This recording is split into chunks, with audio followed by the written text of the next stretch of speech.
Perkenalkan, nama saya Angelica Pero dengan NIM 19061102070, kelas 5B2, Fakultas Ekonomi dan Bisnis Universitas Samratulangi Manado, mata kuliah Perilaku Organisasi Internasional dengan dosen Dr. Grace M. Sendo, SE, MAB.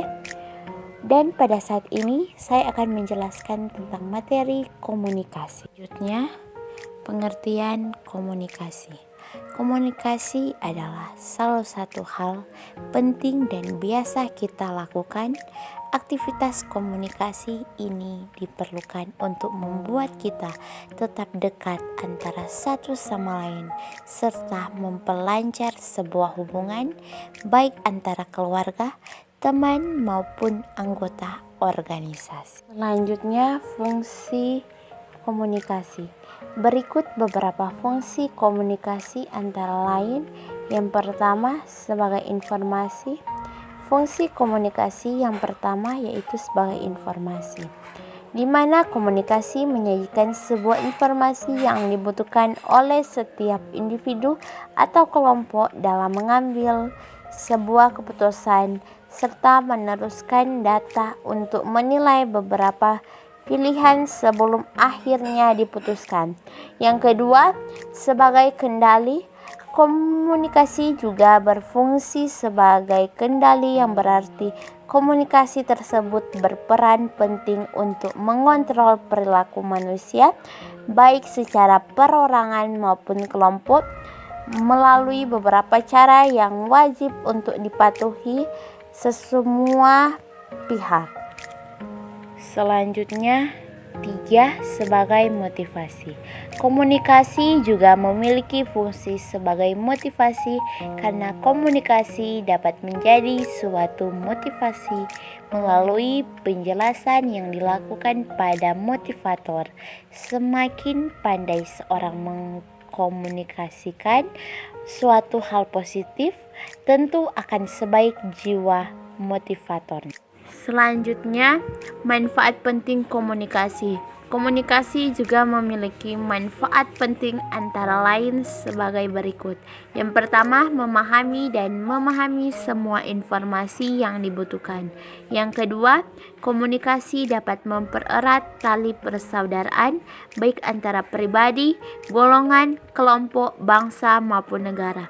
Yang ketiga, dengan berkomunikasi Anda bisa mengetahui kebijakan dan peraturan perundang-undang. Tujuan komunikasi.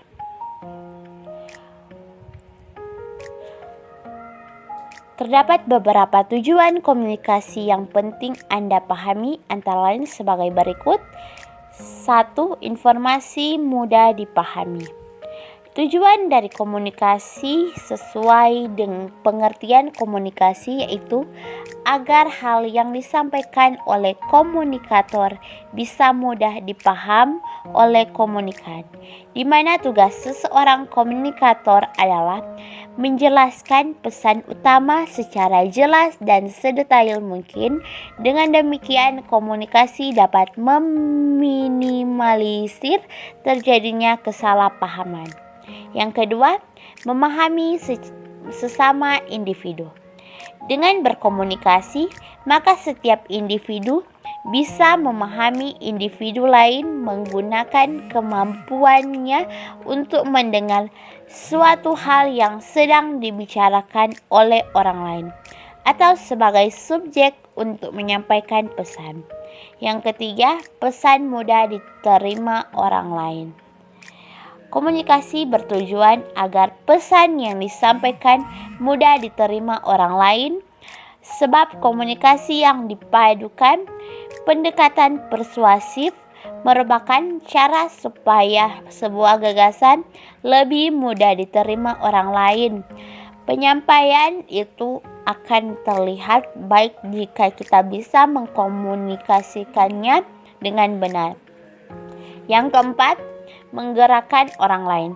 Komunikasi juga bertujuan untuk menggerakkan orang lain supaya melakukan suatu hal sesuai dengan apa yang diinginkan oleh komunikator.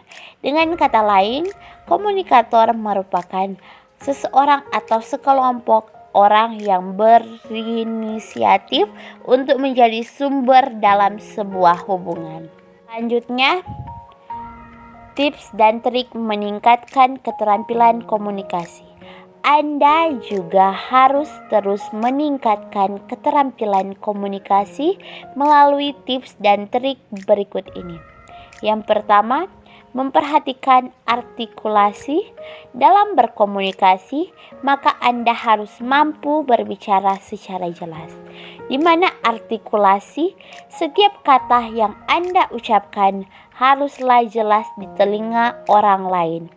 Bagi Anda yang merasa masih belum begitu jelas mengucapkan kata-kata saat berbicara, maka Anda perlu sering berlatih berbicara secara berulang-ulang hingga kata-kata yang Anda ucapkan dapat terdengar lebih jelas.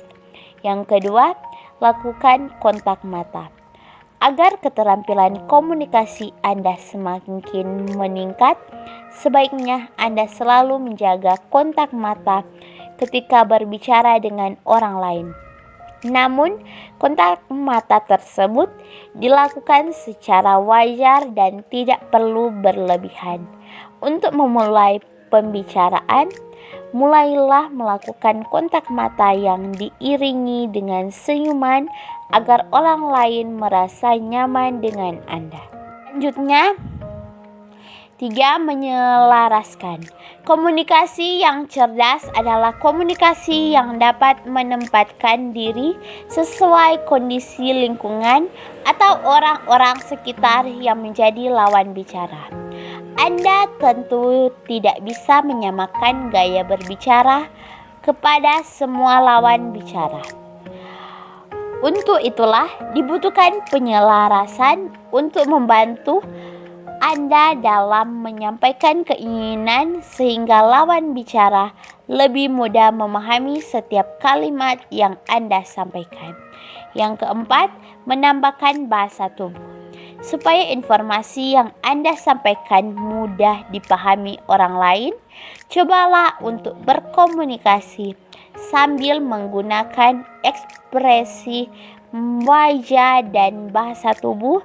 Namun pastikan ekspresi serta gaya tubuh yang Anda tunjukkan saat berkomunikasi sesuai dengan kata-kata yang Anda ucapkan. Selanjutnya, kesimpulan. Komunikasi memiliki peran yang begitu penting dalam kehidupan manusia karena dengan berkomunikasi maka seseorang akan lebih mudah menyampaikan pesan, keinginan maupun ide kepada orang lain. Sesuai pengertian komunikasi, dapat diketahui bahwa komunikasi tidak hanya bisa dilakukan secara perorangan saja tetapi juga secara kelompok. Bagi Anda yang memiliki keinginan meningkatkan keterampilan komunikasi, sebaiknya Anda harus terus-menerus berlatih berkomunikasi, sebab keterampilan komunikasi yang baik tidak bisa diperoleh secara instan. Namun ketika Anda sudah menguasai keterampilan komunikasi dengan baik, maka orang lain akan lebih mudah memahami apa yang Anda sampaikan. Sekian presentasi dari saya dan terima kasih.